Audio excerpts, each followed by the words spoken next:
Dla tych, którzy chcą więcej. Na spotkanie zaprasza mBank z pakietem produktów Intensive, partner cyklu Empik Premiera Online.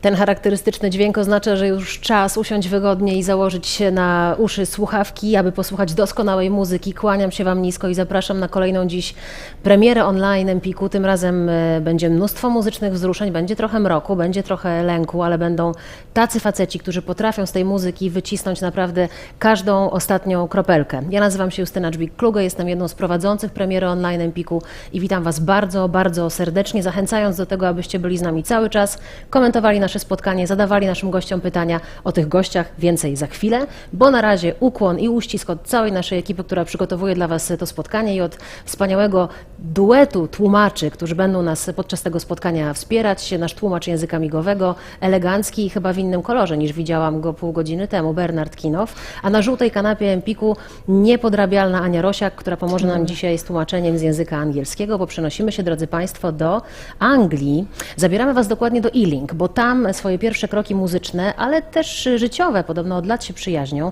stawiali nasi dzisiejsi goście. Na początku ich zespół nazywał się Fear of Flying. Postanowili jednak tę nazwę zmienić i wtedy Harry, Charles i Jack oczarowali świat debiutancką płytą pod tytułem To Lose My Life, wprowadzając do świata muzyki alternatywnej zupełnie nowe, rockowe i bardzo mroczne, takie piękne, romantyczne, mroczne brzmienie. Zresztą zobaczcie, co się u nich działo. Przyjaźnią się od najmłodszych lat. Bardzo to pięknie wygląda, jak już pewnie od kołyski. Zdjęć z kołyski jeszcze nie mamy, ale zobaczymy, co uda się zrobić podczas tego spotkania. Przyjaźnią się od lat, ale również grają ze sobą od lat. Ciekawa jestem, jak wyglądały ich pierwsze próby, o to też pewnie dzisiaj zapytam. Będziemy o tym rozmawiać. Będziemy rozmawiać również o niebadalnym podejściu do muzyki i do pracy nad wideoklipami, bo na przykład klip do Farewell to the Fairground kręcili w Rosji. Zobaczcie, nie było tam chyba zbyt ciepło. Były też rosyjskie napisy, więc wszystko jest zgodne z tym położeniem geograficznym.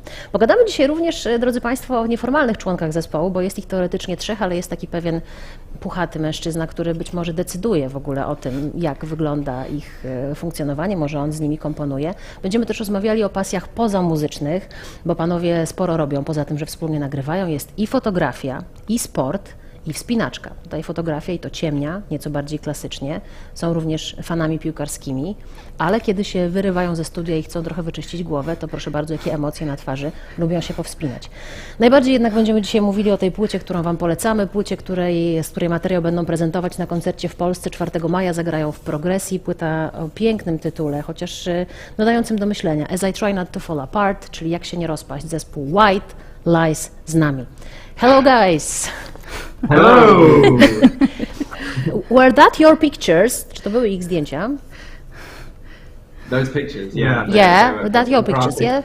Those little guys, ci chłopcy, it's you, yes? I know. Charles looks so cute, I have to say. That smart shirt he's wearing.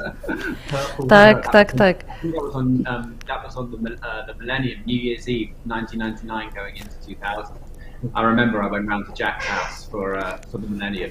And Jack's mum made a cake in the shape of the Millennium Dome, the O2 Arena, basically.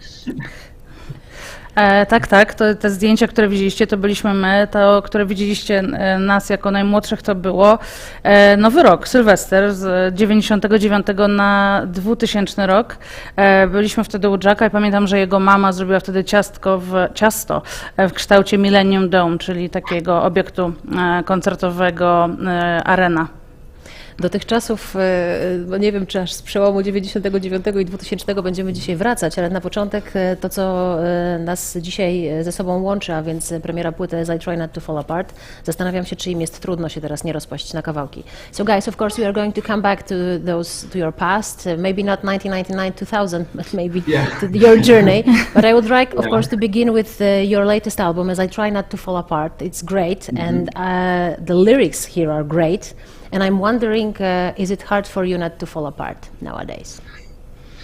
It is. I think it's got a lot harder after the last 2 years, really. I think there's been so many things about the pandemic that have, of course, been difficult, but the one thing is that I think it's made everyone look back at what their life had been like before and kind of examine that and maybe find some things that are, were a bit, I don't know, weren't so good, weren't so healthy, or something like that. And yeah, it's caused, I think, a lot of people to do a lot of thinking about what what they want for the future, when hopefully the world isn't like this.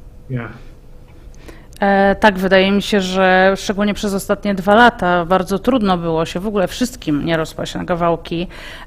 Myślę, że było to trudne, ale z drugiej strony myślę też, że bardzo wiele osób wykonało nieco taką retrospekcję, jeśli chodzi o swoje życie, spojrzało, zaczęło się zastanawiać, które rzeczy im się podobają, co być może warto zmienić, a co nie.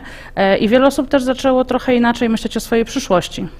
Znalazłam taką opinię na YouTubie jednej z waszych fanek pod jednym z klipów, która napisała, że tytułowy utwór As I Try Not to Fall Apart jest idealny dla ludzi, którzy walczą ze swoimi problemami codziennymi. Zastanawiam się, czy to było właśnie waszą intencją, żeby taki numer stworzyć. I was reading a lot of comments on YouTube, but not only, about your latest album, about As I Try Not to Fall Apart, this song. And one of your fans, Courtney, wrote that this song is absolutely beautiful. It is the perfect song for those struggling with their own personal issues and feeling depressed. Was that your intention, to give people, each of your fans, help in this struggle? I mean, I think our music has always been that for a lot of our fans for a long time, and I think something that we've always done is marry dark lyrics and dark, things about bad stuff that happens to you, or how you think about bad things, or how you deal with bad things when they occur in your life, and kind of celebrating those darker moments, and that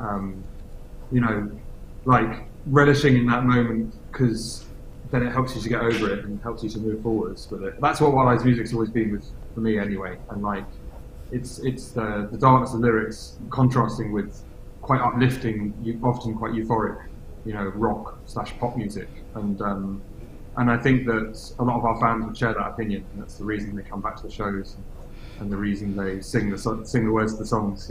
Like they really mean a lot to a lot of people, and help people with their darker feelings or darker moments in their lives.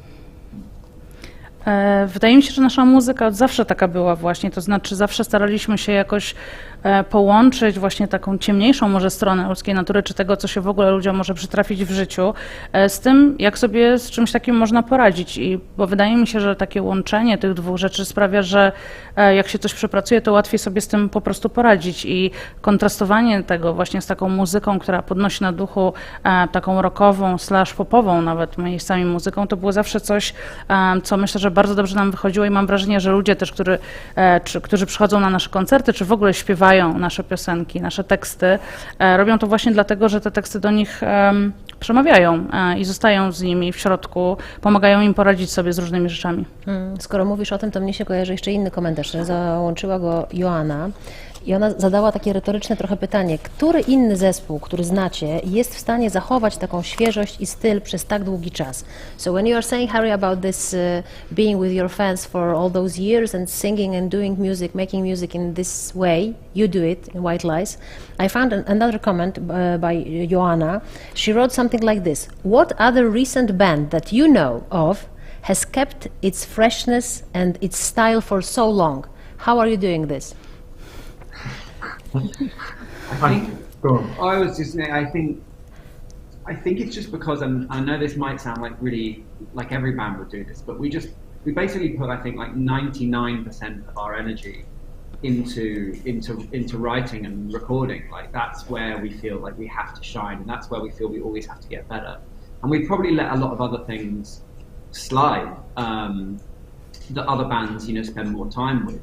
It's probably the reason that it's only in like the last few years that we've managed to kind of get on board properly with things like social media and more like self-promotion and stuff like that, because before we just devoting all our time to working on the songs, and we kind of realized that it's the songs that will last, even if the band doesn't last forever, that you want to write the kind of songs that just keep going, and that takes a lot of blood, sweat and tears. It's not easy. It doesn't get any easier either.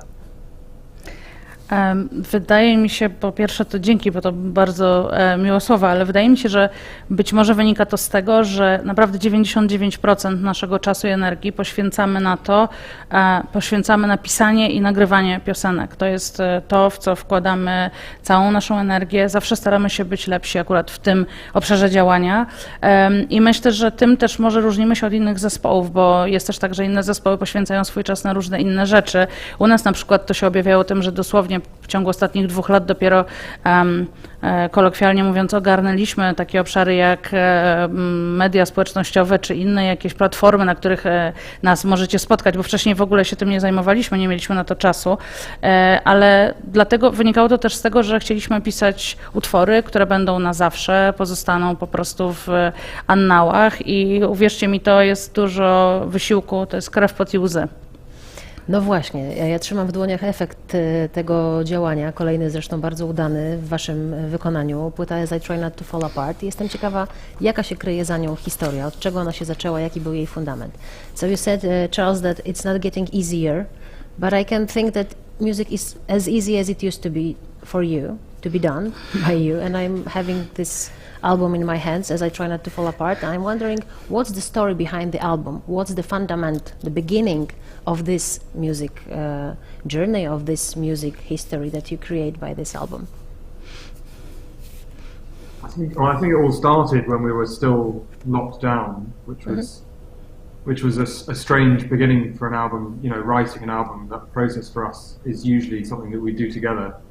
But being forced apart, Charles and I kind of worked on a lot of ideas separately, and then we just threw them together in the studio, which was, as I said, it's not something we've done before, so we found it, I think, quite difficult. But a lot of those songs made it onto the record. About half the record is those songs, and they do really well, I think.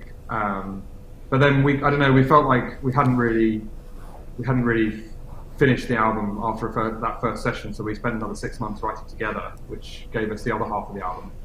And I really like that fact, like, the album is kind of the two things balanced, like the real stress and the headache of the pandemic, and coming out of that straight into a session, and then having loads of time on the second half. But the songs sound very different to me, and I like that variation on an album. It feels very balanced, yeah.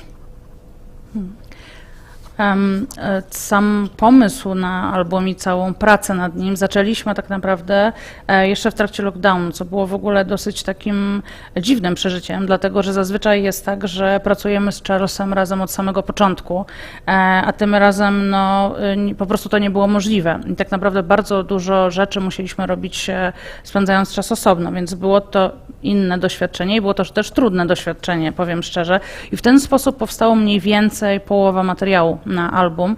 Natomiast potem mieliśmy jeszcze 6 miesięcy na to, żeby już pracować razem i wydaje mi się, że to też słychać na tym albumie, że to są inne utwory. One są inne w treści, inaczej brzmią. Wydaje mi się, że wydźwięk tego jest bardzo charakterystyczny i tak jak mówię, no to doświadczenie pandemii i potem ta zmiana znowu na w miarę coś normalniejszego, to było intrygujące, ale też niełatwe przeżycie. O tej różnorodności płyty porozmawiamy za chwilę, ale ja chciałabym włączyć trochę do rozmowy Jacka i zapytać się, jak to było z jego pracą nad tym krążkiem. Panowie coś ustalili, wymyślili, wtedy wszedł Jack cały ubrany na biało i powiedział zmieniamy. So guys, of course, we can hear this diversity, this variety of sounds, of lyrics. We've been even discussing this with Ania before our meeting today, before our interview, but we will speak about that in a second, but I would like to invite Jack to this conversation. And I'm wondering, does it work like this? Charles and Harry, they discuss something, they have this album, As I Try Not to Fall Apart, and then we have Jack, who's all in white, and he says, no, no, no, no, let's change everything. I don't think I ever wear all white. You look great. Otherwise, it's basically that. No, I like to think of myself as maybe a bit like a water filter or a purifier. So Harry and Charles will come up with a lot of ideas, a lot of great beginnings of songs, and they send me early demos, you know, pretty much from the start of their writing process, and I spend time by myself thinking about drumming and playing drums and getting myself in the right headspace. But then when we're in the studio, we like to work quite quickly. We like to have all of our ideas as kind of finished as possible when we get in the studio. And at that point, I like to think that I can feel confident in my own head that any ideas I say I'm pretty sold on, or I'm pretty set on. And I think, yeah, a lot of my job in the band is maybe to do, especially in the songwriting phase, to sort of mediate. And if something's gone too far down a crazy direction, Charles can be responsible for this for sure. Charles loves a crazy 80s sound, and if one of his demos contains a sound that's just too annoying, often I'll find time to make sure he knows that. But it's quite a group effort to get it over the finish line for sure. And when we get in the studio, I think we all pretty much know, when the best of times, we all pretty much know what we are going to be coming back out of the studio with at the end of the session. It's a collaboration. Okay, a water filter. Okay.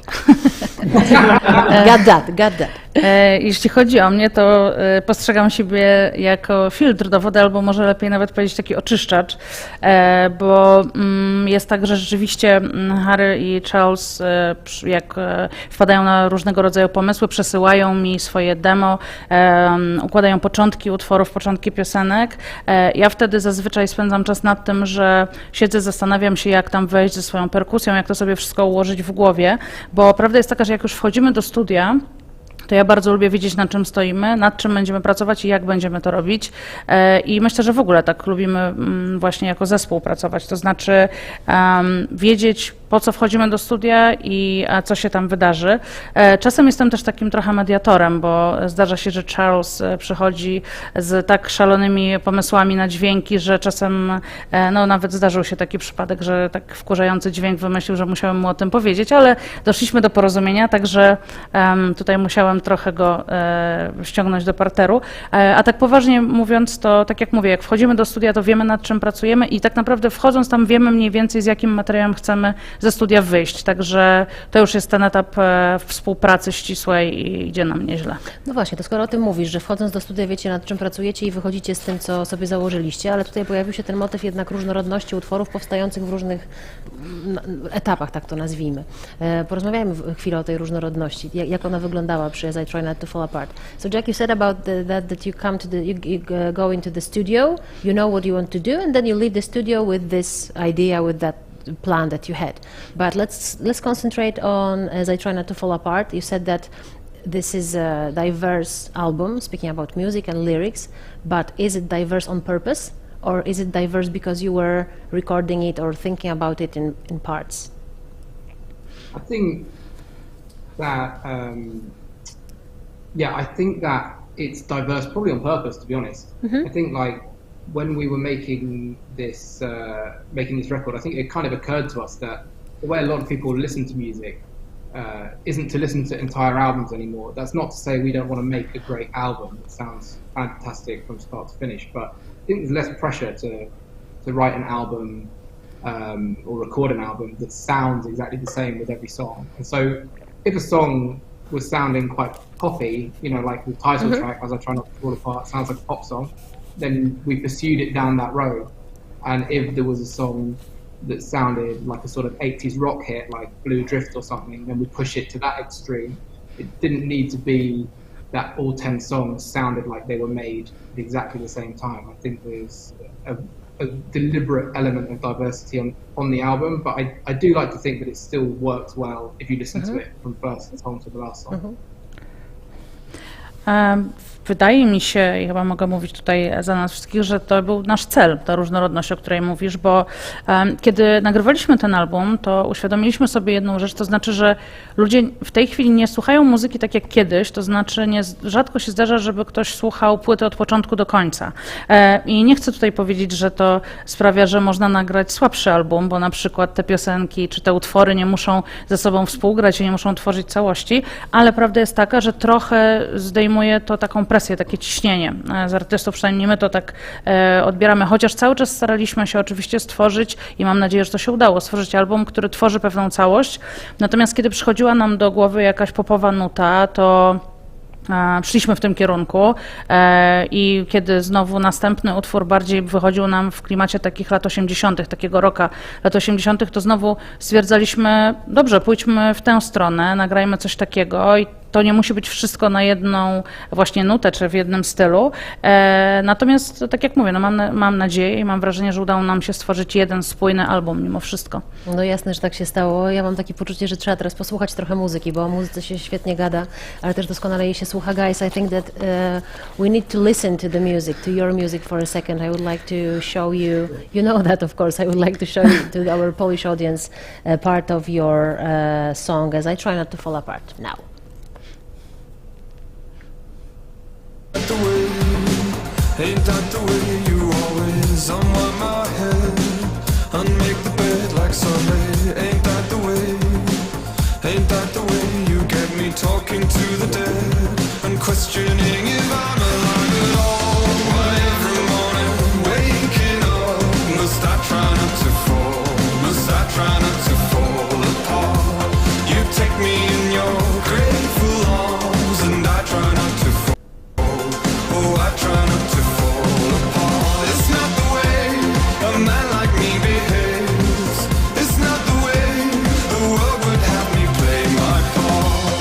Then why does every fiber shake? 'Cause I try not to fall, 'cause I try not to fall apart. As I try not to fall apart, White Lies, dzisiaj prawie na żółtej kanapie Empiku, ale pewnie u siebie. Swoją drogą nie zapytałam, gdzie panowie nas oglądają i skąd z nami rozmawiają.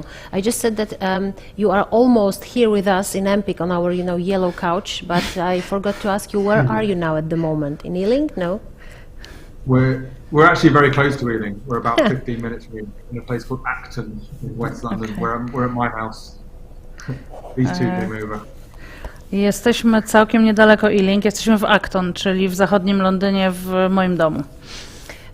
To mówiąc o płycie As I Try Not to Fall Apart, padło takie określenie, że popowym utworem jest ten utwór tytułowy, ale to pewnie dyskusja mogłaby się rozkręcać tutaj bardzo długo. Ja wrócę do tego, co łączy wszystkie wasze utwory, czyli do tej pewnej mroczności, do takiego lęku czy strachu, czy to jest coś takiego, co od początku towarzyszyło waszemu graniu.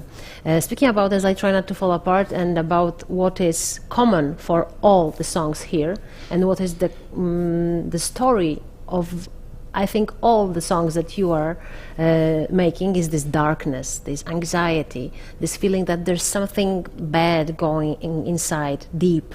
Have you already known that this darkness is going to be your direction in music? I don't think you. I think when it comes to sort of lyrics, especially, you don't usually think too much about what kind of lyrics you're going to write. You just write whatever kind of comes to mind, especially when you're doing it against a piece of music that you've written. You listen to how the music on its own makes you feel, and perhaps what some kind of thoughts or memories that brings up, and then you kind of write to that. We definitely no, we don't go out of our way to write anything deliberately dark. And actually, I still kind of, I consider a lot of our music. I mean, the track that you just heard, like, it's pop music really. And I think I remember a long time ago I watched. It's actually a very similar event to this, but Paul Simon was doing an event in a bookshop. You can still find it on YouTube. And just talking, and he basically said. He said there are kind of two kinds of songs. There are songs with cliche, that are basically cliches, and songs that are songs that you write because they're really important to you, or they have a real heaviness to them. And he said the greatest song is when you're able to mix both. So you're able to make something that feels kind of familiar and maybe can be quite uplifting or poppy, however you want to say it, but underneath it does have a bit of weight to it. It has something meaningful, and it has the ability to move people. And it's far more effective to do it that way, I think, than to make deliberately very somber or dark music, I think. Myślę, że jeśli chodzi o teksty, to tak naprawdę najpierw słuchamy zawsze muzyki i to jest tak, że ta muzyka, ona wywołuje jakieś emocje, jakieś wspomnienia i na bazie tego tak naprawdę przychodzą mi na przykład do głowy teksty. To nie jest tak, że działa to w odwrotną stronę i przyznam szczerze, że nie staramy się zazwyczaj, a wręcz nigdy chyba, żeby to miało jakieś takie bardzo ciemne, ponure kolory. I cóż, powiedziałbym wręcz, że As I Try to Not to Fall Apart to jest po prostu popowa muzyka wręcz, akurat ten kawałek, o którym teraz rozmawiamy. Pamiętam, że kiedyś jakiś czas temu, to jest do znalezienia jeszcze na YouTubie, ale Paul Simon miał takie swoje wydarzenie w jednej z księgarni i powiedział, że generalnie są dwa rodzaje piosenek. Są takie klisze, takie już osłuchane, to z czym ludzie są osłuchani i są piosenki, utwory, które są ważne. I tak naprawdę najlepsze utwory powstają z połączenia tych dwóch gatunków. To znaczy z jednej strony mamy w takim utworze coś, co nam się z czymś kojarzy, co jest w miarę znane, a z drugiej strony to jest utwór, który ma w sobie jakąś głębię. Właśnie coś, co jest ważne dla osoby, która ten utwór napisała czy wykonuje. I my tak się staramy robić, właśnie w ten sposób, łączyć te dwa elementy. W utworze As I Try Not to Fall Apart, za chwilę pogadamy jeszcze o innych oczywiście, ale podsumowując rozmowę o tym tytułowym, jest taka linijka, że facet taki jak ja nie zachowuje się w ten sposób. Zastanawiam się, czy to jest kwestia dojrzałości, że mężczyźni w tym wieku, czy na tym etapie się tak nie zachowują, czy wy czujecie się takimi dojrzałymi facetami po przejściach. So one more question about As I Try Not to Fall Apart, the song. Of course, then we are going to discuss others, but I would like to finish this, this motif. We have a line when you are saying, "It's not the way a man like me behaves." So I'm wondering, what do you mean by a man like me? Like an adult man, a grown-up man? You feel as a man with, lots of things you've been through. You lived your story, and now you are like, mature and finished, like a person. I definitely personally don't feel like a finished person at all. I'm not even sure I feel like a man most of the time. But I mean, I think it's just another way, it's another way of just looking at this boys don't cry kind of idea, really, where luckily we're moving into a time where it's becoming more encouraged and supported for men to open up about their, whether it's just simply their feelings, their emotions, or if it's something a little bit more serious, that the mental health issues that many men go through. And I think, without getting kind of too morbid about it, like the statistics for sort of young male suicide is far too high than we as humanity, I think, should be trying to have. So I think it's just important that songs can be written like this and people can talk about this kind of thing, and whether it's, of course, it doesn't matter if it's you're a man, you're a woman, or neither, don't identify. Like, it's not really about the gender. I guess it's more just about everyone knowing that it's basically okay to not be okay, and a good idea to kind of talk about it as well and to find support.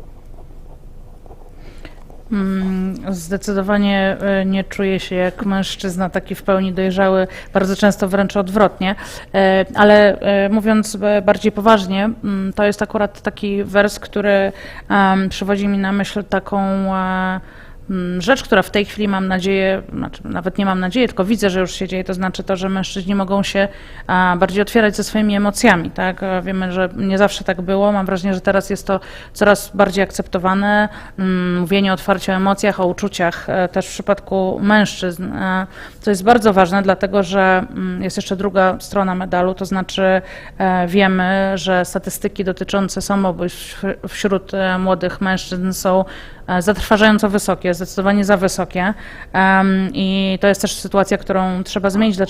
Dlatego też to jest właśnie takie przypomnienie o tym, że oczywiście bez względu na to, czy jest się kobietą, mężczyzną, bez względu w ogóle na płeć, chodzi o to, żeby móc rozmawiać, żeby pamiętać o tym, że należy rozmawiać, pamiętać o tym, że jest okej, kiedy nie czujemy się okej, a kiedy nie czujemy się dobrze, i że warto szukać pomocy w takich sytuacjach i nie ma w tym absolutnie nic złego. Zastanawiam się, które z tych utworów na płycie były dla Was oczywistym i pierwszym wyborem i trafiły na krążek od razu, a co do których się może trochę spieraliście, macie swoich faworytów, czy zgadzacie się co do koncepcji każdego z tych utworów, czy jednak każdy z Was ciągnie któryś kawałek w swoją stronę. So I'm wondering about the whole album and all the songs that we have here as I'll try not to fall apart.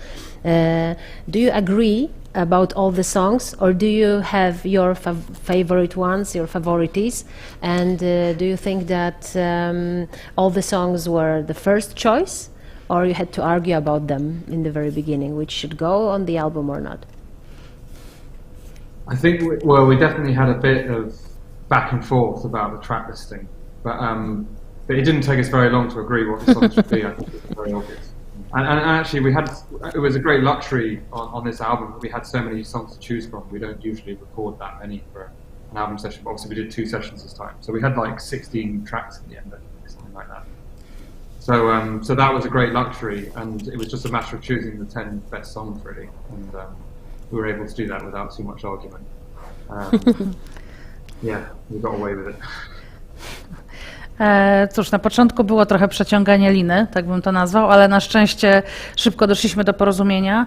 No, tym razem byliśmy w dosyć naprawdę komfortowej sytuacji. Zazwyczaj nie mamy aż tylu utworów, z których możemy wybierać. Tym razem mieliśmy ich około, czy ponad trochę 16, w związku z tym naprawdę było w czym wybierać i no, udało się bez większych ofiar i strat w ludziach dogadać, które wrzucamy, a które odrzucamy. No to jest Wasze kolejne dziecko, kolejne takie zespołowe dzieło, które tworzycie, ale myślę sobie, że dla każdego z Was indywidualnie ta płyta jest powodem do dumy z innego powodu. Dlaczego? So of course this is your child. As a band you have a next album, you can listen to it. But I'm wondering what makes each one of you proud, speaking about As I Try Not to Fall Apart. Why are you, Jack, proud? Why are you, Charles, proud? Why are you, Harry, proud of this album? Well, I think the thing that I'm most proud about with this record is it is a product of such a strange time in global history, and I'm proud that we've got to a stage where we've finished the record despite everything that happened over the last couple of years, and it's an album that we're very proud of in general. I think it's a great record, but just to cross the finish line with it, release it, have people listening to it, telling us they love it. That's the thing I'm most proud of, to have even managed to get it released based on the kind of crap that everyone's had to put up with these last 2 years. I think I share a lot of that with Jack, to be honest. I think it was a really difficult time to make a record, and not just from being physically apart, but just the mental state that you're in. It's not normal. And just being locked inside for so long, and like a whole livelihood really taken away from not touring and just not being busy in general, it totally changes your mindset. And so to come through that and to still sort of be talking to each other afterwards, I think it's an achievement. So just really proud that we managed to get it together during this such a strange time. And and also I guess that we had the kind of determination to go back to writing as well after that first session, because we could have very easily settled on the album that we had, but we realised we had so much extra time, and kind of pushing through that was the reason that I think this record has turned out so well. So there's 2 things there I'm very proud of. I think I have to say I think I'm very proud of the music. I think a lot of the things our fans have been saying since hearing it. I mean, we've had a lot of our fans, immediately saying, very seriously, this is my favourite album of yours. Like, even actually a very good friend of mine and a friend of ours who used to play guitar for us for a few years, Rob, and he knows our band so well, and he knows all the albums, and he immediately came back and said, this is definitely my favourite of your albums. Mm-hmm. And so I think that's because I agree with Harry that there's so many different kinds of songs on it, and they were all written in very different ways and moods, because I think we can all agree that throughout the pandemic, our moods were kind of probably changing more and more, even just throughout the day. I remember at certain points watching the news or whatever and feeling really just despairing and sad and upset about what was going on, but then actually a couple of hours later, you find yourself thinking, oh, you know, isn't it great though that I'm locked in and I've got this time to like do this thing that I was planning on doing for ages. And so I think it's not easy to make an album of lots of different ideas and lots of different songs, as we've said before. Like it can end up sounding really messy, but you know, in this case, I think it sounds really cohesive actually, and there's something that gels it together, and I can only assume that must be, you know, the emotion and the mood that the world and we were going through at the time, which was very unique. Yeah, thank you. Jack, dla mnie powodem do dumy jest to, że udało nam się stworzyć ten album w tak przedziwnym czasie w historii całego świata. Myślę, że to jest rzecz, z której możemy się niesamowicie cieszyć. Ja osobiście się bardzo cieszę. No to były naprawdę trudne lata, a mam wrażenie, że zrobiliśmy płytę, która jest świetna. Udało się nie tyle nawet ją zrobić, ale też po prostu wydać, wypuścić i wiem, że ludzie jej słuchają, bo dostajemy takie informacje, widzimy to i to jest coś, co mnie bardzo, bardzo cieszy, bo to naprawdę nie było proste. No, czasy były dziwne, jak wszyscy wiemy. Harry, ja generalnie zgadzam się z tym, co powiedział Jack. Oczywiście był to trudny czas i to nawet nie tylko w tym sensie, że byliśmy osobno, czy każdy tkwił w jakimś swoim własnym lockdownie, ale chodzi też o to, że generalnie trochę momentami nie mieliśmy co robić. Myśmy oczywiście nie jeździli z koncertami, tak jak wszyscy i tak dalej. To były takie rzeczy, które normalnie wypełniają nam czas. Tym razem tego w ogóle nie było. I to też sprawiało, że zupełnie inaczej się myśli. Przynajmniej u mnie tak było. Także mogę powiedzieć, że jestem dumny z tego, że znaleźliśmy w sobie determinację do tego, żeby skończyć ten album i żeby zrobić go w najlepszy sposób, w jaki możemy, dlatego że żeby się nie poddać, że po prostu robimy pierwszą wersję i jedziemy z tym, tylko po prostu, żeby po prostu pracować nad nim, aż będziemy zadowoleni z tej ostatecznej wersji, więc to jest mój powód do dumy. Charles, ja jestem najbardziej dumny chyba z muzyki na tym albumie i muszę przyznać, że naprawdę od wielu, wielu fanów mamy takie sygnały, że to jest ich ulubiona płyta. I nawet Rob, czyli nasz przyjaciel, który kiedyś grał na gitarze w naszym zespole, też jak tylko usłyszał ten krążek, od razu powiedział: słuchajcie, to jest moja ulubiona z waszych płyt. I wydaje mi się, że stoi za tym kilka rzeczy. No, tak jak ta różnorodność, o której już wspominaliśmy tutaj dzisiaj, to są utwory nagrane w różny sposób, w różnych okolicznościach. I wspominali tutaj już moi przedmówcy, że to był trudny czas. Cóż, ja pamiętam, jak siedziałem w domu, oglądałem wiadomości, byłem po prostu niesamowicie przybity, ale potem zaraz przychodziło mi do głowy, że kurczę, mam tyle czasu, mogę się zająć rzeczami, na które może wcześniej niekoniecznie miałem czas i wydaje mi się, że to mogło też sprawić, że ten album, który jest właśnie tak różnorodny, czasem jest tak, że takie albumy są takie nieuporządkowane, takie bałaganiarskie trochę, a tutaj tak nie jest. To jest moje zdanie, nie tylko moje. I myślę, że tym, co spaja ten album, są emocje i ten nastrój, który nam się wszystkim udzielił. Kiedy Charles mówiłeś o tym czasie właśnie zamknięcia w domu, to mnie się przypomniało to, że wszyscy się przerzucali w Polsce zdjęciami chleba, które piekli w domu. Zastanawiam się, czy wy też piekliście chleb. Charles, when you said about this pandemic mood, when you were watching news and you were thinking what's going to happen, I remember the situation that all my friends were posting on Facebook their photos of making bread and baking bread by their own. Have you been doing that? Have you been baking bread? White Lies baking bread during pandemic? Or you get people to do that? Yeah, well, no, I didn't make bread, but my girlfriend did decide to try it, and actually it was an amazing revelation because she tried to make a sourdough loaf, as everyone did with a sourdough starter, and the bread came out not too good, but she found this recipe afterwards where you can use your sourdough starter to make I don't know. I guess you have them in Poland too. They're called crumpets. Do you know what a crumpet is? Yeah, it's okay. Anya does. Okay. It's a very English thing.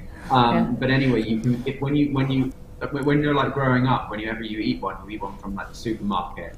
And I had never had like a freshly made sourdough crumpet before, and they are so delicious. So unfortunately for my girlfriend, she became the sort of designated crumpet chef. And I think I probably put on about a kilogram in the space of 2 weeks because I just wanted to eat them every morning. Nie, no cóż, ja nie piekłam chleba, ale zabrała się za to moja dziewczyna. Spróbowała zrobić to, co wszyscy chyba robili, czyli upiec chleb na zakwasie. Tak? To było coś, czym wszyscy się parali w którymś momencie. Niestety chleb nie wyszedł najlepszy, ale nie ma tego złego, ponieważ jest taka bardzo angielska rzecz, która nazywa się krampety. Krampety to są takie grubsze placuszki, powiedzielibyśmy. No i to są takie placki, które ja jadłem w bardzo dużej ilości, jak dorastałem, ponieważ każdy je je w Wielkiej Brytanii, ale wszystkie były kupowane w supermarkecie i nigdy w życiu wcześniej nie jadłem świeżego, wypieczonego w domu właśnie krampeta albo nawet kilku.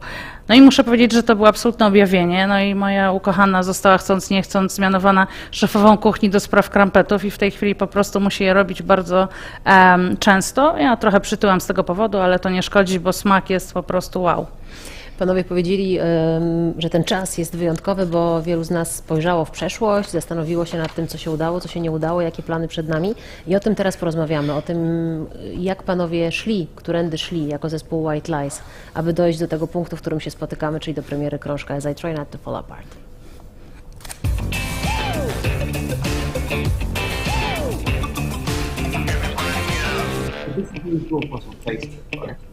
To zaczniemy od tego, na ile inaczej nagrywa się płytę teraz niż w roku 2008. To chyba wtedy była premiera krążka To Lose My Life, To Lose My Love.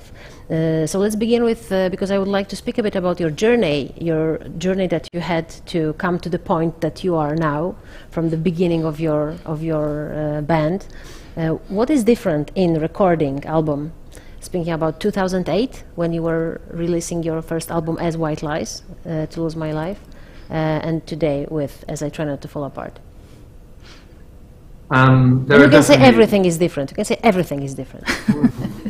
Yeah, but I mean everything is different. I think the process of recording an album has always been kind of the same. You have to write some good songs, and then you have to try and make everything sound as good as possible, basically. And there's no kind of rocket science to that. It just takes hard work and a lot of imagination. Having said that, when we first signed our first record deal, we were signed to a big major label, and we had quite a large budget to make the album. So we went to some very nice studios, and we spent an awfully long time making it, I think. I feel like we were in the studio for like 2.5 months on that first album, which we'd never dream of now, really. These days we try and put even more work in, I suppose, before we get into the studio. Like we try to make pretty accomplished demo recordings of the songs, and then when we get into the studio, it's just a matter of loading that song into their system and sort of replacing things or adding bits here and there, but keeping the same basic structure and the same basic recording, I suppose, and production. And so yeah, I think we've through necessity and also because it's the better way of working, we've kind of reduced our time in the studio and spent more time writing, I guess. Yeah. Tak, no mogę powiedzieć oczywiście, że wszystko się zmieniło, bo wszystko się zmieniło, ale tak naprawdę nie wszystko, bo nagrywanie albumu tak naprawdę wygląda dokładnie tak samo jak kiedyś, to znaczy trzeba napisać dobre piosenki, popracować nad dźwiękiem, wyciągnąć z nich najlepsze, co się da, czy to z melodii, czy to z dźwięków właśnie, czy z samego tekstu i tutaj to nie jest żadna czarna magia, to jest po prostu bardzo ciężka praca, to tak można to pokrótce nazwać, natomiast zmieniło się to, że w momencie, kiedy podpisaliśmy pierwszą swoją umowę na płytę z wytwórnią, to spędziliśmy w studiu 2,5 miesiąca i to jest bardzo długo. Teraz w ogóle nie przyszłoby nam do głowy tyle siedzieć w studiu, natomiast wtedy to był taki komfort, który dostaliśmy i to było super. Natomiast trochę już o tym mówiliśmy. Teraz pracujemy nieco inaczej i to się zmieniło, dlatego że bardzo dużo pracy wykonujemy przed wejściem do studia. Tak? Pracujemy nad muzyką, i nad tekstami, nad dźwiękiem, nad brzmieniem, nad wszystkim. I kiedy wchodzimy do studia, mamy już tak naprawdę, wiemy, co chcemy w tym studio zrobić i z czym chcemy wyjść. To jest taki system, który opracowaliśmy Po części z konieczności, a po części dlatego, że po prostu w ten sposób lepiej nam się pracuje, lepiej nam się tworzy. Chciałabym teraz, żebyśmy pokazali Wam zdjęcia, które mamy dzięki uprzejmości chłopaków, zdjęcia z pierwszych koncertów, z pierwszej trasy koncertowej. To była chyba trasa koncertowa w Wielkiej Brytanii. Zdjęcia robione w 2009 roku, możemy jeszcze to drugie zobaczyć, więc widać, że jakość jest szalona. Zastanawiam się, czy emocje na scenie wtedy są podobne do tych, które są teraz. Thank you very much, guys, for those pictures, because these are pics from, as far as I know, from the concert in UK, the UK tour 2008, and I'm wondering about emotions, your feelings when you are on stage. Do you remember the feelings from that time, and when you now go on stage, do you feel the same or similar? I think probably a lot of the shows that we were playing on that first tour, the emotion was terror. I think we were very, very scared about playing those shows. And the shows, you know, they were headline shows, but they were so short. They were maybe 45, 50 minutes because we didn't have many songs. We had to play covers as well, like we were playing other bands' songs to sort of fill out the set. The emotion now, often, I imagine the first show that we do on this next tour that we've got this year, I imagine the emotion will also be terror because we've not played any proper live shows for so long. The main difference is a confidence thing, I suspect. I think when we were young on that first tour, we lacked confidence, but we had very good energy. And when we watch those shows back, I think you can really see some of that nervous energy that we had. We played the songs incredibly fast. Nowadays, I think we're more in control. I think our shows are still exciting, but I think we feel more confident in what we're doing on stage. Jeśli chodzi o tę pierwszą trasę koncertową, o której tutaj wspomniałaś, to mogę powiedzieć, że towarzyszył nam przede wszystkim ogromny strach. To znaczy te koncerty, które wtedy graliśmy, naprawdę nie były długie, bo trwały 45-50 minut. Po pierwsze dlatego, że nie mieliśmy po prostu jeszcze tylu utworów, żeby zapełnić większą przestrzeń czasową. Zdarzało się również, że graliśmy covery dokładnie z tego samego powodu.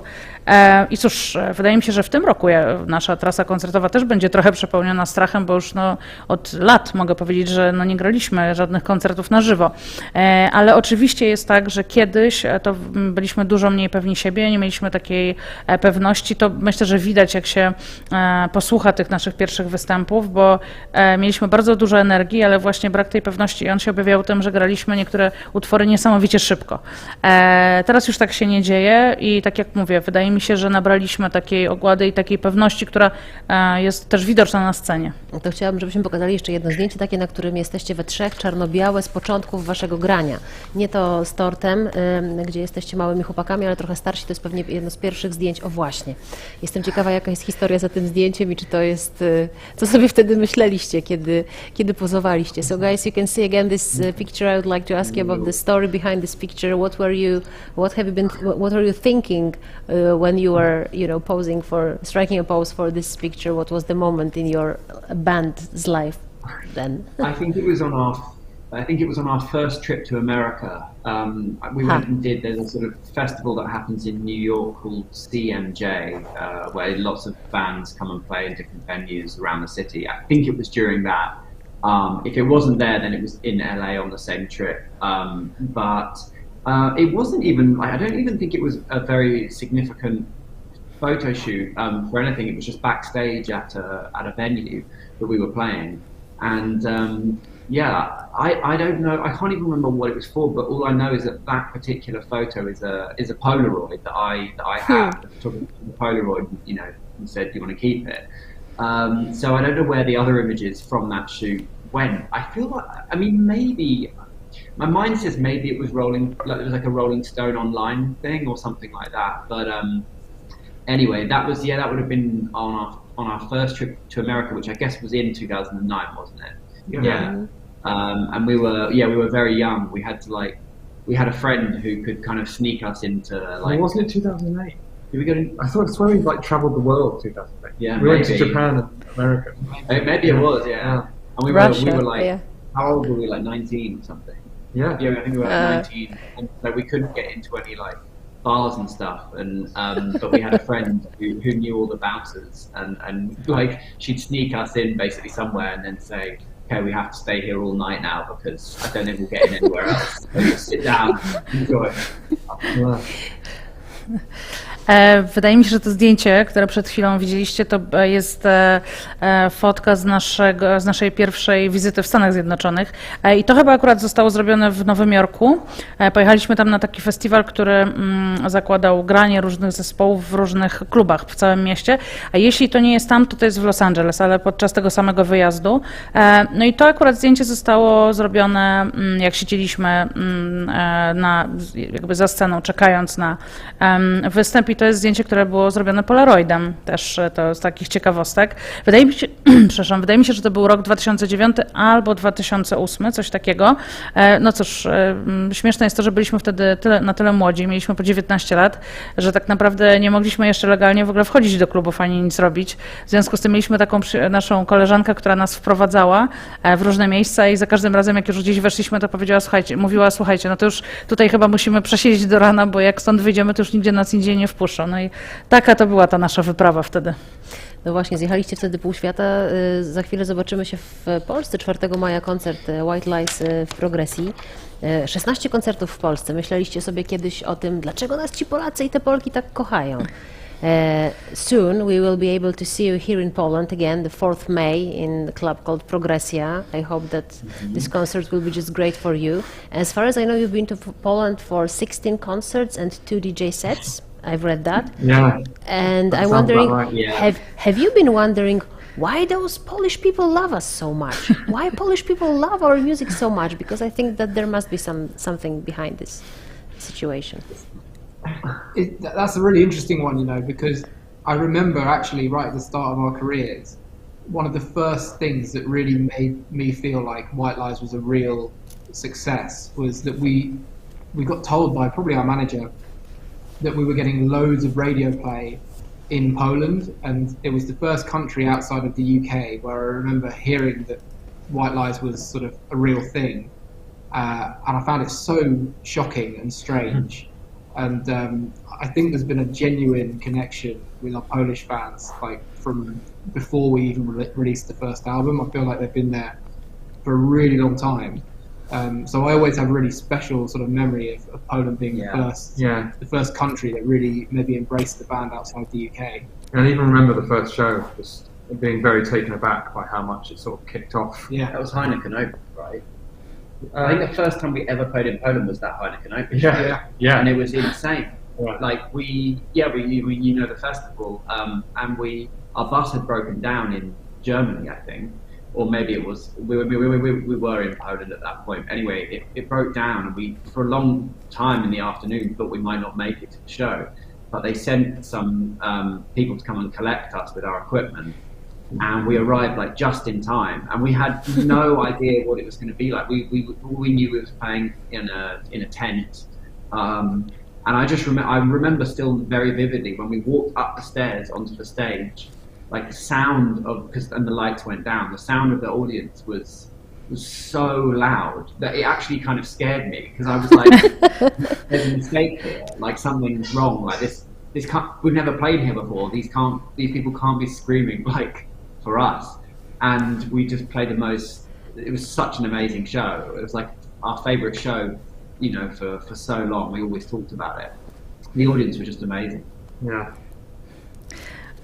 To jest w ogóle ciekawy wątek i ciekawe pytanie, bo przyznam szczerze, że dla mnie takim pierwszym sygnałem na to, że White Lies naprawdę jest czymś i odnosi sukces, było to, jak właśnie w którymś momencie przyszedł do nas nasz menadżer i powiedział nam o tym, że nasze utwory są bardzo często grane w radiu i to właśnie w Polsce.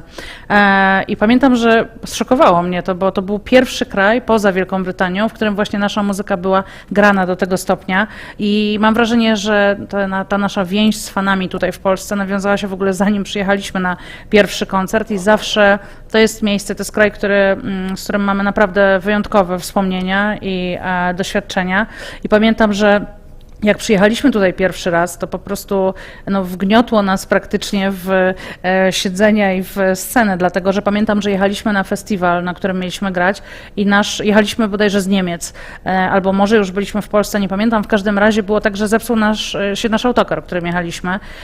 Przez chwilę nie wiedzieliśmy w ogóle, czy dojedziemy na miejsce, natomiast okazało się, że organizatorzy przysłali po nas kogoś, zabrali nas z całym tym sprzętem, natomiast oczywiście przyjechaliśmy na miejsce koncertu dokładnie w momencie, kiedy mieliśmy już wychodzić grać i wyszedłem na scenę, żeby zobaczyć, rozejrzeć się, jak to wygląda i po prostu tumult, jaki robiła widownia, był tak ogromny, że aż się przestraszyłem, bo pomyślałem sobie, kurczę, oni nas jeszcze nigdy nie widzieli, przecież to nie jest możliwe, żeby ta reakcja ich była dla nas, ale tak było. To był jeden z występów, który do dzisiaj mamy w pamięci, do dzisiaj mamy w sercach, było publiczność tutaj była absolutnie niesamowita. No zakładamy, że taki hałas zrobi polska publiczność 4 maja w Progresji. Ja tylko powiem, co jest zabawne, że ja pracowałam wtedy w radiu, które grało właśnie waszą muzykę i znam całą waszą debiutancką płytę na pamięć i to wszystko tak było, że szał po prostu wędrował gdzieś do niebios. So I just said that of course we are going to be the same, level of loudness 4th May here in Poland during your concert in Progresja. And I was the journalist who was working in Polish radio in the 4th channel for young people, and we were playing all the time White Lies and Farewell to the Fairground, and of course To Lose My Life, To Lose My Love, and I know this album by heart, the whole album. So it's all true that it was something crazy, and I think that it's a type of this darkness and this romantic, I don't know, discussion about death and what's going to happen, because I think that maybe we have this in our souls here in Poland. Może to kwestia naszych dusz tutaj polskich. I really think so. Yeah, I think maybe something we share in common is the weather, because I know it's often challenging in Poland. It's very often we just had a terrible storm this weekend and knocked down loads of trees and stuff. But I don't know, it kind of forces you inside, and I think when you're forced inside, you often end up making music like ours, and I think that perhaps we share that. Tak, myślę, że tutaj coś też może być na rzeczy z pogodą, bo wiem, że u was też bywa burzowo, nawet w ostatni weekend, tak jak i u nas. No i cóż, taka pogoda sprawia, że trzeba jakby wycofać się do środka i metaforycznie mówiąc i dosłownie. I myślę, że to sprawia, że tworzy się taką muzykę, jaką my tworzymy, a jednocześnie się ją lubi, tak jak wy tutaj w Polsce. Ale nie samą muzyką człowiek żyje. Panowie mają bardzo ciekawe pasje pozamuzyczne, o których teraz porozmawiamy, bo mam wrażenie, że te pasje sprawiają, że oni nie chowają się do siebie, tylko właściwie wychodzą na zewnątrz. Sprawdźmy, co White Lies robią, kiedy nie siedzą w studiu.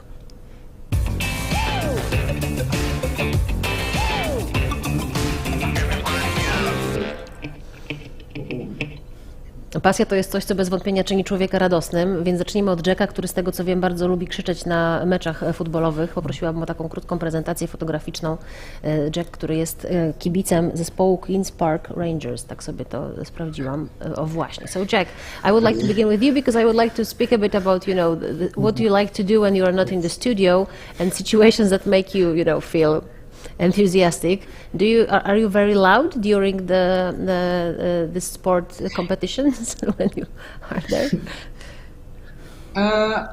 I think I get louder. Yeah, I think I get louder at football. I think it adds some decibels to me. But yeah, it's absolutely something I've been passionate about pretty much for the whole time that White Lies has been going on, and it's a regular event for me. It's a weekly ritual. I don't go to church, so I can go to QPR instead. Tak, zdecydowanie piłka nożna jest absolutnie moją pasją. Praktycznie od początku, kiedy tworzymy White Lies, to jest taki mój rytuał cotygodniowy, a ponieważ nie chodzę do kościoła, to mogę spędzić ten czas przeznaczony właśnie na rytuały na stadionie Queen's Park Rangers. Ale rozumiem, że nie wyciągnąłeś kolegów na stadion, but I can see that I can't see your friends there, so I understand that Harry and Charles, they don't participate with your sport passion and interests. Well, actually, I try very hard, but also I have dragged Harry along. Yeah, I've been to a few games, I've got to say, and it's great fun. It's a good stadium. It's really close to where I live, which helps. You have to say that because Jack is near you. You have to say that. You have to say that.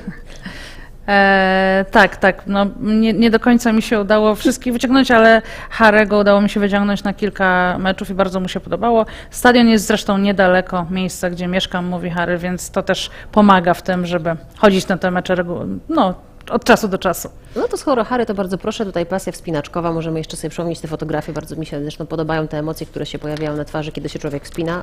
Można. Mógłbyś grać w futbol, jeździć na rowerze, chodzić na spinning, a jednak wspinaczka. Dlaczego? Oh, so Harry, I can see those, emotions on your face, and you could play football. You could, go ride a bike or spinning or I don't know, anything else, but you are climbing. Why? Okay, I'll tell you why. There's a few reasons. First, I'm terrible at like cardio exercise. Like if I was running or cycling, I just get so out of breath and so sweaty in like 5 minutes, and I just can't carry on. Okay, and also I can't overpower my boredom when I'm doing it, so I can't mentally get over how bored I am when I'm like swimming or running or whatever. But with climbing, I always found that you had to think about it a lot. Like you have to think about how you're going to move your body on the wall before you get on, and like make a plan. And then it's also just like supremely difficult. But because you're having to think so much, you're not really thinking about how your body feels. So you can give yourself like a really hard workout without it feeling like one. And like I've had sort of low points in my life, but climbing has always made me feel better.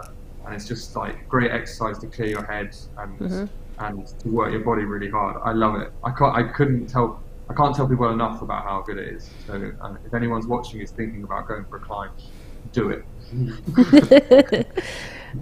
Cóż, przyczyn jest kilka, a niektóre z nich są takie przede wszystkim jestem naprawdę fatalny, jeśli chodzi o wszelkiego rodzaju ćwiczenia cardio.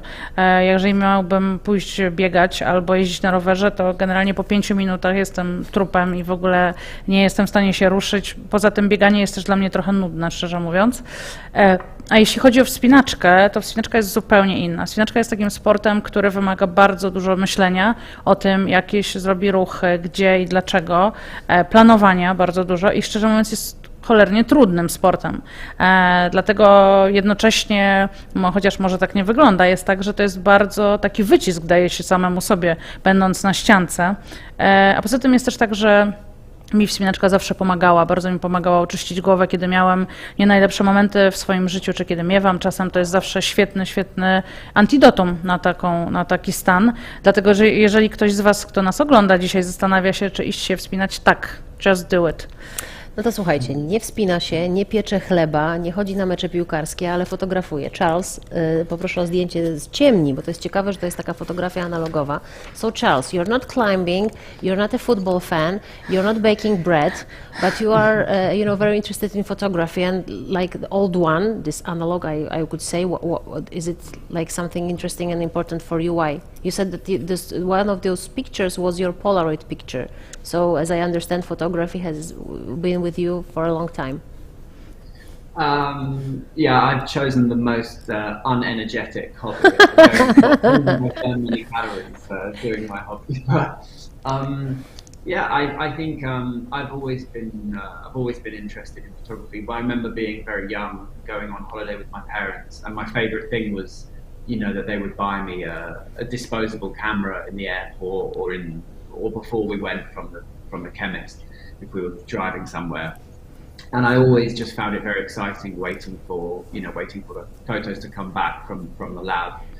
And I kind of would have similar comments about it as what Harry said about climbing. You have to be very focused, especially when printing photos like I was in that picture.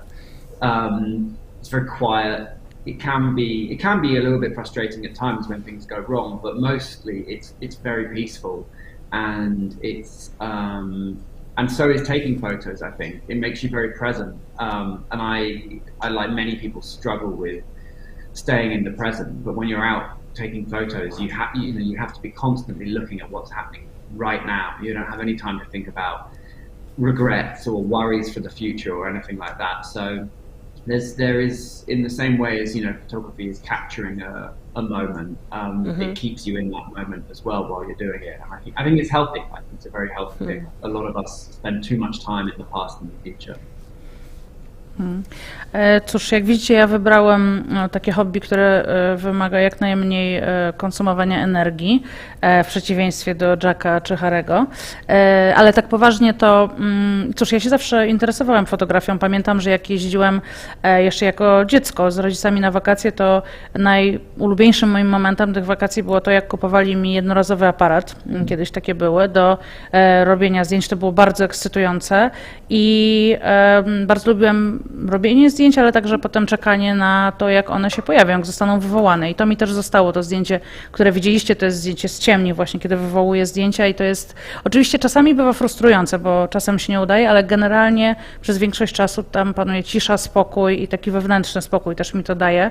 A poza tym mam wrażenie, że to robienie zdjęć pozwala mi też być tu i teraz, a to jest taka rzecz, z którą mam wrażenie, że wiele osób ma problem, szczególnie w dzisiejszych czasach. Tymczasem, kiedy się robi zdjęcia i potem, kiedy się je wywołuje, to człowiek się skupia dokładnie na tym, co robi. Nie myśli o przyszłości, nie martwi się jakimiś problemami, które być może ma, tylko jest skupiony na tym, co robi. I to ma miejsce w moim przypadku zarówno podczas robienia zdjęć, jak i potem wywoływania. I myślę, że to jest fantastyczne i też mówię, to bardzo, bardzo pomaga skupić się na tym, co tu i teraz. Tu i teraz jesteście z nami. To jest super, bo jest mnóstwo pytań od Was do naszych dzisiejszych gości. White Lies opowiadają nie tylko o płycie I Try Not to Fall Apart, ale również o różnych ważnych momentach w swojej karierze, a ja zaglądam i słucham tego, o co chcecie ich zapytać.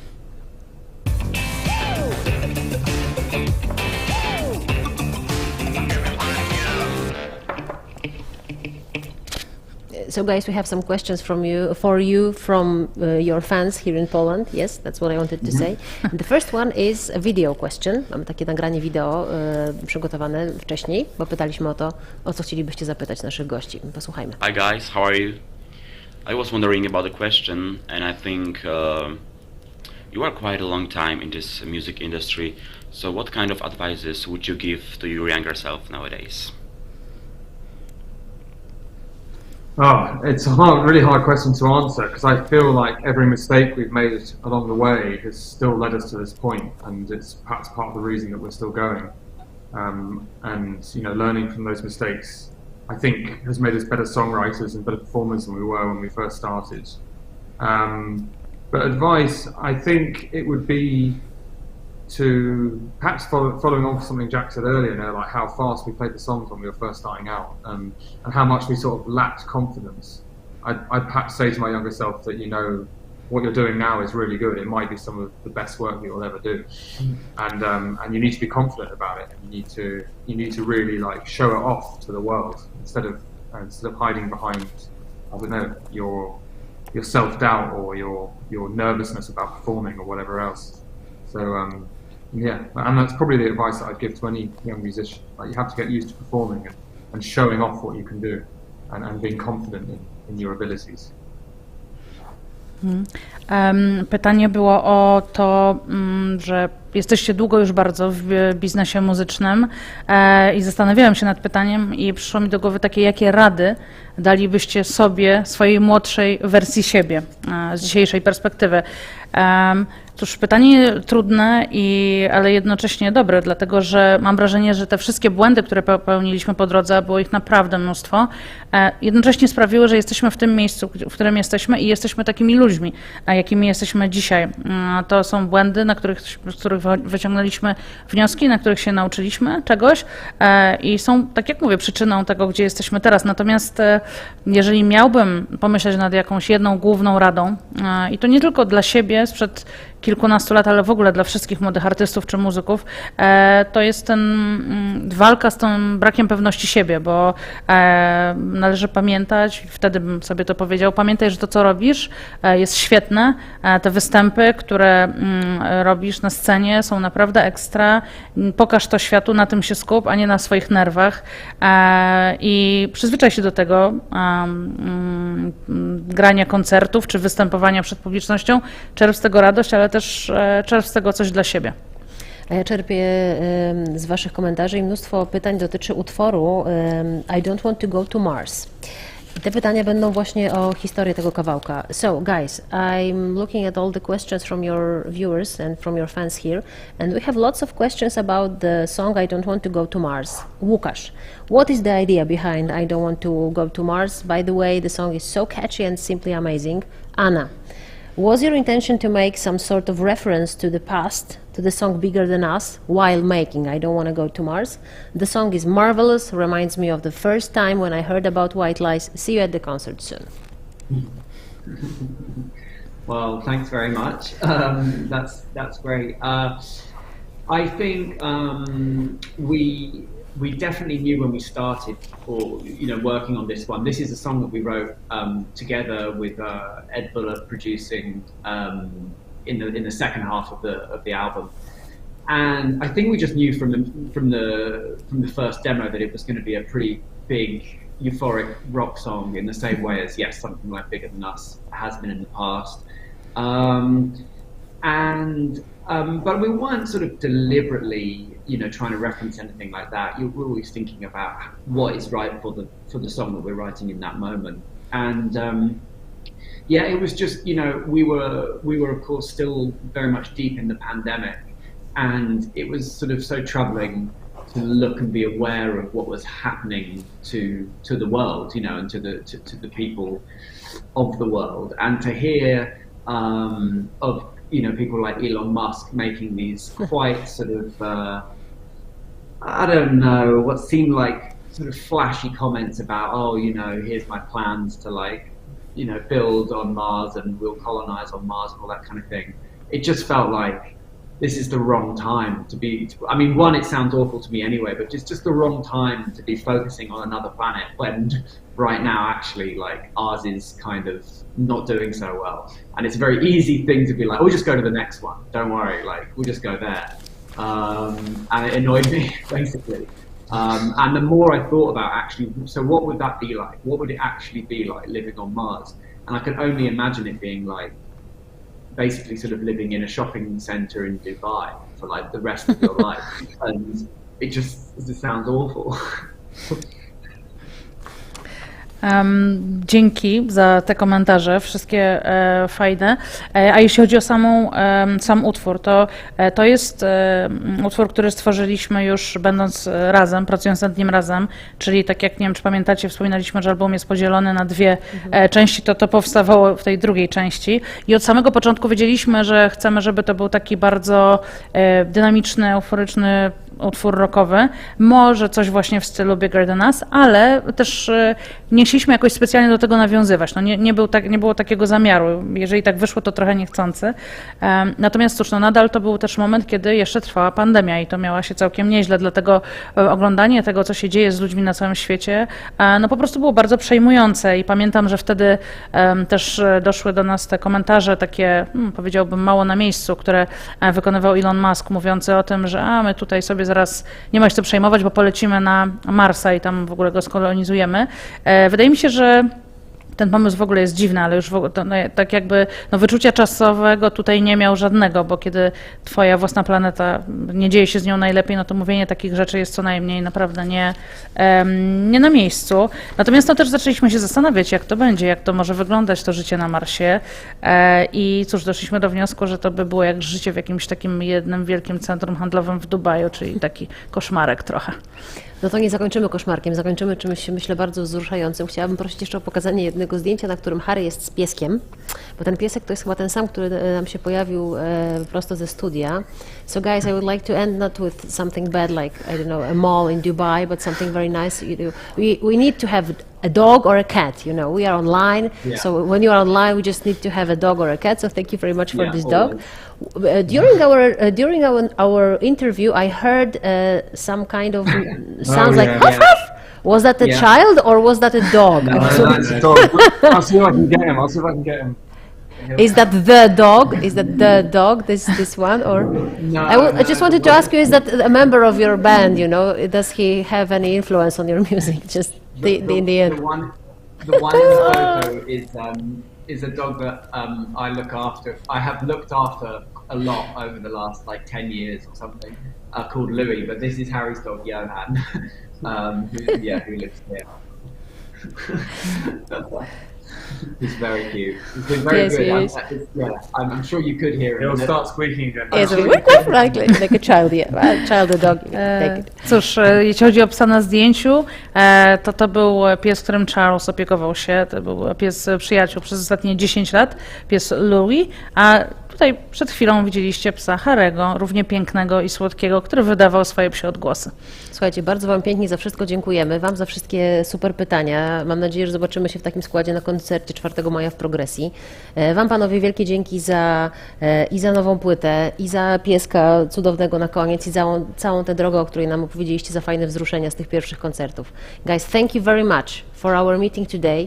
I think that we had everything. We had your latest album, we had a cute dog, we had your beginnings, you know, the beginning of your journey, and I can only say that see you in Poland the 4th May, and the fingers crossed for this concert and all the others concerts, and thank you very much. Thank you Thank so you for much. having us. And we can't wait to see our Polish fans again. It's been too long. Yeah. Dziękujemy za wszystko. Nie możemy się doczekać naszego kolejnego pobytu w Polsce. Dzięki. White Lies w Empiku i premiera płyty As I Try Not to Fall Apart. Materiał z tego krążka do usłyszenia na żywo już niebawem, a my pięknie Wam dziękujemy, kłaniamy się nisko i życzymy Wam dobrze brzmiącego wieczoru. Dla tych, którzy chcą więcej. Za udział w spotkaniu dziękuję mBank z pakietem produktów Intensive, partner cyklu Empik Premiera Online.